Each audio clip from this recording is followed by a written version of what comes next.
एक समय की बात है, एक जंगल में एक शेरनी अपने दो बच्चों के साथ रहती थी। उसकी जिंदगी बहुत अकेली थी और वो हमेशा किसी से डरती रहती थी। एक दिन जब वो अपने बच्चों के लिए खाना ढूंढ रही थी, तब उसने एक छोटे से चूहे को देखा जो बड़ी मुश्किल से भाग रहा था। शेरनी ने चूहे को पकड़ लिया, लेकिन उसने देखा कि चूहा रो रहा था और डर से कांप रहा था। शेरनी की दया उसके दिल को छू गई और उसने चूहे से कहा, क्यों रो रहे हो? मैं तुम्हें नहीं खाऊंगी, तुम मेरे दोस्त बन जाओ।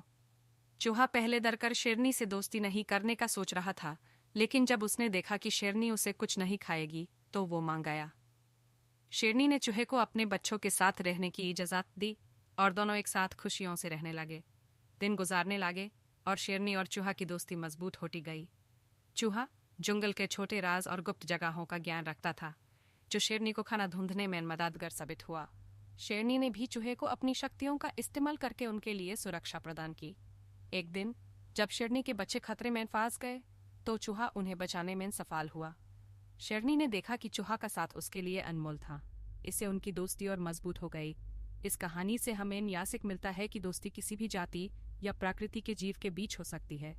दोस्ती में विश्वास और समाज होना जरूरी है, जैसे शेरनी और चूहा की कहानी में था।